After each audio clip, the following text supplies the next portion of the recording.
Hi guys, good morning. This is Dan. Welcome to Engelgeist. For those of you that are new, welcome. For those of you that are returning, welcome back. For those of you that support me over on Patreon, thank you so very much for your subscriptions. This is the daily forecast. It is for all signs, and it's originally created for Wednesday, the 14th of September. It is not solely set for that date. If you're seeing it on a different date and it still makes sense, by all means, utilize it. For those of you that are new, please check out the drop-down menu underneath any of my daily videos. There's some important information in there, things like house rules, things I want you to think about while utilizing readings, but also what decks I'm using, how to contact and follow me on social media if you want a private reading, and ways to support the channel. Simple ways of supporting the channel: hit that thumbs up button, subscribe, share the video out, or leave me a question and a comment on the video. I greatly appreciate those. Let's get into these cards and see what the cards want us to know. I may reference back to the Sunday reading, which populates in the lower left-hand corner here at the end of the video, so you'll understand what I'm referencing to. That's the underpinning energy of these cards that we're seeing today. So let's see what's going on. Kind of moving quickly this morning, guys. It's going to be a fast one. We have the Nine of Cups. Not mad at her. She is self-sufficient. She is happy. She is content. She is maybe a bit full of herself, but this one, to me, this particular Nine of Cups, she doesn't have sort of the smug nature that we see on the traditional Nine of Cups. To me, she's a little bit more open and compassionate. In the traditional meaning, he has his arms folded over his chest, kind of sitting there proudly with all of his ducks lined up in a row, right? Yesterday we saw the Emperor, and we also have the Emperor's energy underpinning this from the early part of the week. But because this is Wednesday's reading, we also have that influence of the peace and calm of the star, and that would reflect in this Nine of Cups. Nine of Cups is about emotional completion, coming to terms with something emotionally in a very positive way, because she is not only representational of that, but she's also like holding those beautiful roses and still handing one out, right? So in other words, we have hopefully come to terms with the situation emotionally, and not only are we good there, but we're also sort of able to be compassionate towards others, be open, receptive to what else is on offer, what else is out there. We saw the Emperor twice this week, and we're only 3 readings in.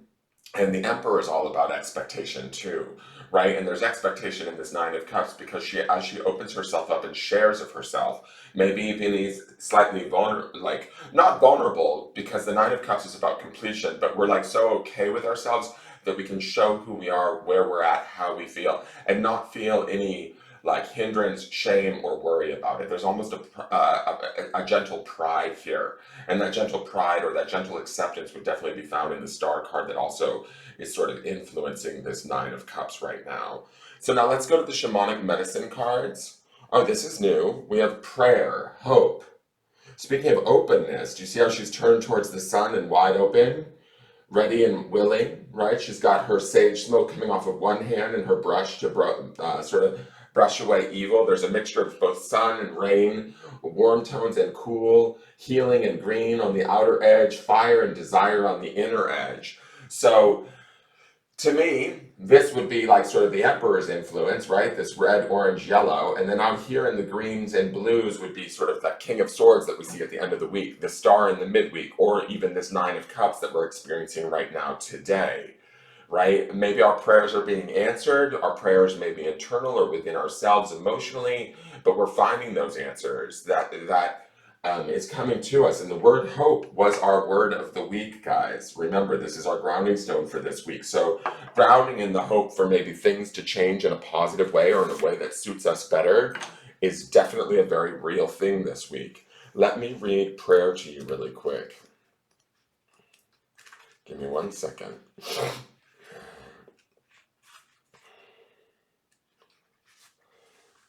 The biggest misconception about prayer is that it is a request or plea for a higher power to change events for us. When you understand prayer as an opportunity to offer yourself up as a conduit for change, so your energy and intention can be directed to facilitate change, you are participating in prayer far more effectively. You are central to your life and what is going on in it. Wanting to give up control and give it all over to someone or something else means becoming disconnected from life, disempowered, and more importantly, forfeiting the opportunity to learn, gain experience, and build confidence, all of which will help you in the future. You are being asked to offer a prayer to acknowledge yourself as a child of spirit, a vehicle of light, a walker on the path, or however else you sense your spiritual journey. Give thanks for the good that has come your way and declare your intention to live in harmony and give service. With those simple yet powerful intentions, you will be practically and emotionally supported so you can face the challenges you may otherwise view as hopeless. Prayer revealed from the Gayatri to modern texts, prayer is the first step to change. Shamans use a prayer stick to tie to notify the spirit realm of their intention to seek guidance or to direct the energy raised in ritual. The Serenity Prayer remains a fine example of prayer in its purest form. God, grant me the serenity to accept the things I cannot change, the courage to change the things I can, and the wisdom to know the difference. Other divinatory meetings. Start your day gently. That would be the stars' influence, guys. And in prayer to bring you into balance with the cosmos. Your prayers have been heard and your patience will be rewarded. You are being called to help others. What did I tell you about her being receptive with that rose being handed out? Walk between the worlds as a living offering to spirit in gratitude and love. Prayer speaks, offer to me with open heart, the place from which your troubles start. Together we will change the story. From difficulties will come glory. That's beautiful. And I think that what's going on here is we're in a place of such emotional sort of well-being, stability, or at least awareness even, right? Like things may not be perfect with the Nine of Cups, but we're okay with them as they are. We understand how we feel. We understand where we stand emotionally, and we're proud of that. We're not like maybe buying into old behaviors or previous ways. There's growth here, there's opportunity, there's hope here, right? And we're turning ourselves towards that hope through this prayer, through this acceptance of the Nine of Cups, and the acceptance that we saw in the power of the Emperor, the Star, and the King of Swords this week. There's an awareness of who we are and what we're worth this week that we need to sort of honor and rise to, and like what's the word I'm looking for? Not embellish, but like to grow it, right? To put attention on it, to make it more real, make it our reality, our set point this week, you know. And from there, from that set point, we channel that hope, that idea of, okay, if it's this good, let's make it better. What else can I have? What else can I, do to improve either myself or my situations, my relationships? And how can I, in some ways take, the Nine of Cups would be, the finality of the nine would also be about taking responsibility for our own self. And we saw that a lot. I think I said something about that in the Sunday reading, right? That there was very much a solo aspect to this week of looking at ourselves, reflecting and understanding that and appreciating that. Now let's look to the clarifiers. We have the Devil. Wow. Capricorn energy right out of the gate. This is about bondage. This is about being stuck to something. But to me, with prayer and hope and the Nine of Cups, to me, this feels like we are releasing it or letting it go. There may be challenges around us. That would be why the Devil would show up. But those challenges don't necessarily have to engage us in the way that they may be used to. There could be a freedom that's taking place here.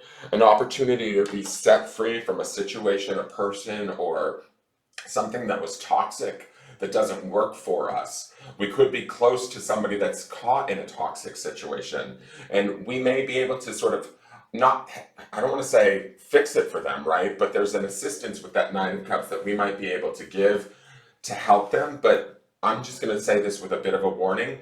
Don't get sucked back in. The Devil can be a powerful card, right? And so we don't want to get sucked into anybody else's drama or drama from the past. That would be the key here. I don't think that we will, because we have that calm serenity of the Star involved, and we also have the perseverance and the strength and the ingenuity of the Emperor happening here. But there might be a situation, a person, their behavior coming clear to us for exactly how potentially toxic it could be.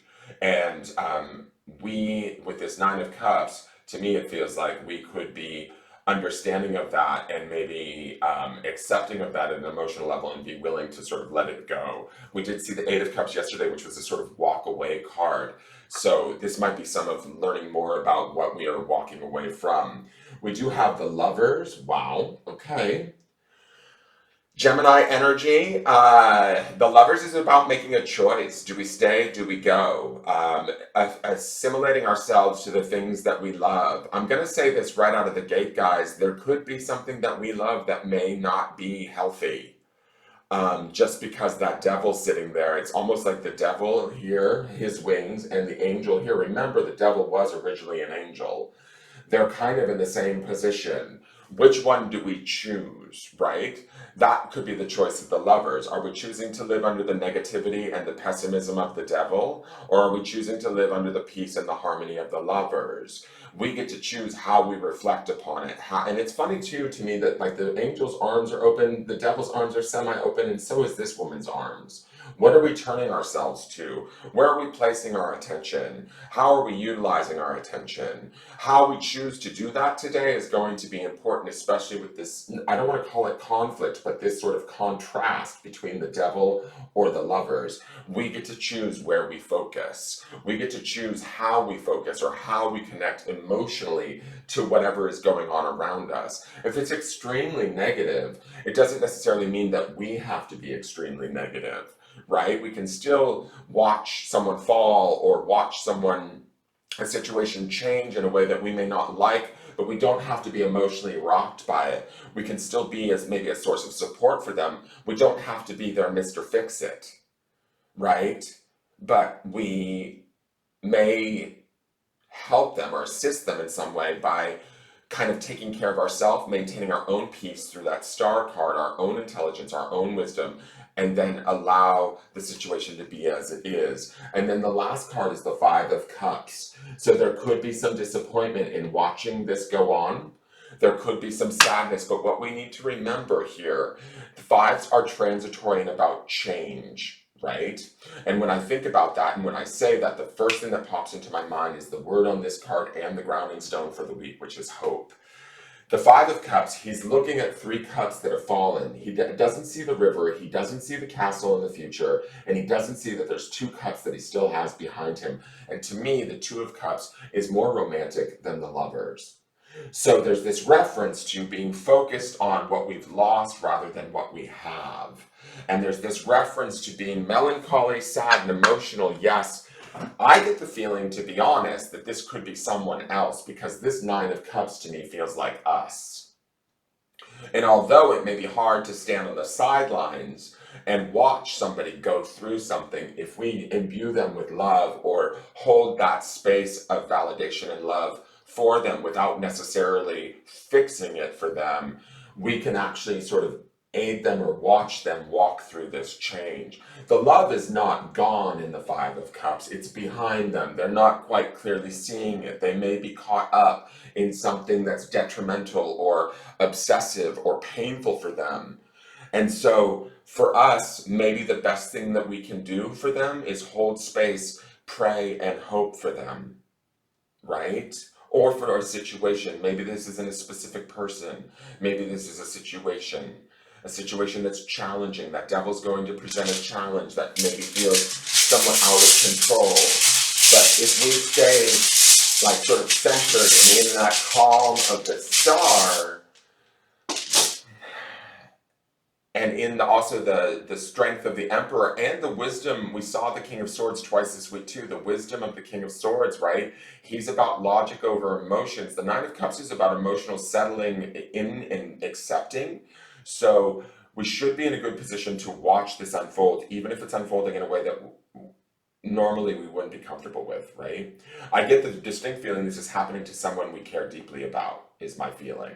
with that Five of Cups there. But it's only a matter of time before they see through. I also feel like this sun here in the Lovers is matching this sun here. There's a connection between these two cards and between the feeling that we see here and the piece of the star. Now here is the grounding stone. It's on a beautiful peachy color, which this is carnelian, which is attributes to the root chakra, but it brings me back up to this hope and prayer card, right? And these warm tones that are up here, also some of the warm tones in the Lovers. Staying focused on the prosperity, what's good, what's growing, what's abundant in our life is going to be key. For us personally, even if others are challenged right now, even if we care deeply about them, meeting them where they're at and feeling worried for them, or what's the word, like sinking to their level in a way, or losing sight of what we have because they're lacking and feeling maybe guilt or shame about that, or that we need to slip into their lack to better understand or assist them, is not the way to go today. Today is about staying focused on our own prosperity, the possibility of hope and change, the possibility of love emerging. Now, I'm not saying anybody stay in anything that's toxic. I'm not saying stay somewhere where you don't belong. You need to stay where it feels right and emotionally sound, where there's hope and there's prosperity. And where others may be, which may be the devil or the Five of Cups, and they might be going through something challenging, or we might be watching something that's challenging, we need to maintain and hold this position of love in the center. That is your forecast. I hope that you guys understand that. Please leave me a question or comment.